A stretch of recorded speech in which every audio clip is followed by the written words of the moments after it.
Sahabat Rema yang terkasih, kita jumpa lagi hari ini Kamis 24 Agustus 2023. Renungan kita ambil dari Injil Yohanes bab 1 ayat 45 sampai dengan ayat 51. Hari ini juga merupakan pesta Santo Bartolomeus Rasul. Renungan kita beri tema pribadi yang integral. Sahabat Rema yang terkasih, Santo Bartolomeus adalah salah satu dari 12 rasul. Dalam Injil Yohanes, Bartolomeus disebut juga sebagai Natanael, dan Natanael selalu disebut bersama dengan Filipus. Sahabat Rema yang terkasih, Bartolomeus atau Natanael merupakan sosok pribadi yang integral, yang cerdas, berani, dan terbuka. Hal itu terbukti ketika Filipus, sahabatnya, mengatakan bahwa telah menemukan Yesus yang disebut oleh Musa dalam kitab Taurat. Yesus sebagai anak Yusuf dari Nazaret. Maka Natanael atau Bartolomeus berkata, "Mungkinkah sesuatu yang baik datang dari Nazaret?" Pada Injil Yohanes bab 1 ayat 45 sampai dengan ayat 46. Lalu ketika Bartolomeus berjumpa dengan Yesus, maka Yesus mengatakan, "Lihatlah, inilah seorang Israel sejati, tidak ada kepalsuan di dalamnya." Ayat 47. Dari perjumpaan itu dan juga dari percakapan antara Yesus dengan Bartolomeus atau Natanael, terlihat kualitas pribadi Bartolomeus yang sungguh integral dan jujur. Hal ini dikatakan oleh Yesus bahwa tidak ada kepalsuan dalam diri Bartolomeus, bahkan Bartolomeus juga adalah seorang Israel yang sejati. Sahabat Rema yang terkasih, pernyataan Yesus membawa Bartolomeus Rasul menjadi seorang martir. Sesuai dengan perkataan Bartolomeus kepada Yesus pada ayat 49, "Rabi, engkau anak Allah, Raja orang Israel." Kita tahu bahwa Bartolomeus juga adalah orang Israel. Kata Yesus mengatakan, "Engkaulah orang Israel sejati." Jadi sebagai orang Israel, Natanael atau Bartolomeus mengakui bahwa Yesus adalah Rabi, anak Allah. Lalu Bartolomeus setelah kenaikan Yesus juga pergi ke India, lalu ke Armenia, dan di Armenia dia dipenggal kepalanya, sehingga gereja menjuluki dia sebagai martir. Sahabat Rema yang terkasih, dari kisah Bartolomeus yang berjumpa dengan Yesus, maka dari situ kita juga diinspirasikan bagaimana sikap pribadi Bartolomeus sebagai pribadi yang matang, yang sudah selesai dengan segala macam kebutuhan-kebutuhan pribadinya.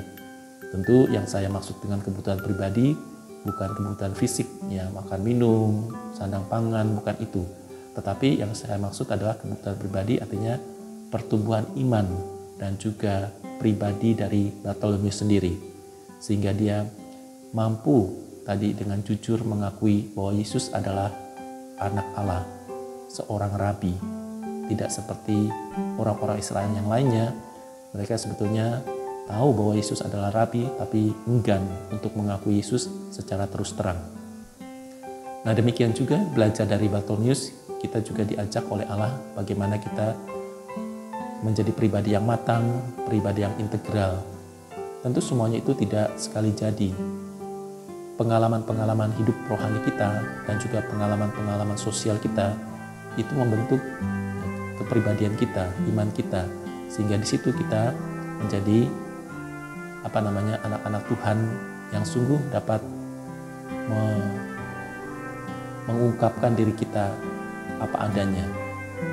Seperti Bartolomeus, maka juga setelah mengenal Tuhan, maka dia juga memutuskan diri untuk ikut ambil bagian dalam karya keselamatan Tuhan. Maka Bartolomeus juga setelah kebangkitan Yesus, dia menjadi seorang misionaris di India, di Armenia juga. Kemudian dia berusaha mewartakan Injil Tuhan, walaupun mengalami banyak tantangan, banyak kesulitan, dan banyak hambatan. Bahkan dia rela menyerahkan dirinya untuk dipenggal. Menurut catatan, dia dipenggal di Armenia karena kemartirannya itu, mungkin karena keberaniannya, karena suaranya yang jujur, atau suaranya yang juga mengungkapkan sesuatu kebenaran, tetapi banyak orang tidak siap untuk menerima kebenaran. Maka Bartolomeus mengalami resiko untuk dibunuh dan menjadi martir. Demikian juga dengan kehidupan kita pada masa kini, kita juga diharapkan oleh Tuhan menjadi martir-martir pada zaman kita ini. Tentu menjadi martir bukan berarti harus mati atau dipenggal kepalanya, tetapi menjadi martir adalah bagaimana kita mempersembahkan diri kita bagi pelayanan, bagi pekerjaan, atau bagi kepentingan-kepentingan di sekitar kita, sehingga dengan demikian semakin banyak orang, semakin banyak jiwa-jiwa memperoleh keselamatan karena kesaksian hidup kita, dan juga karena perbuatan-perbuatan baik yang kita lakukan yang selaras dengan apa yang dikehendaki Tuhan di dalam kehidupan kita. Sahabat Rema yang terkasih, kita bersyukur pada Allah, semoga kita selalu memperoleh berkat yang melimpah dan juga memperoleh keberanian untuk mengungkapkan diri kita menjadi rasul-rasul di tengah-tengah dunia ini, mewartakan Kristus dan menyelamatkan dunia. Tuhan memberkati. Keluarga Kudus mendoakan.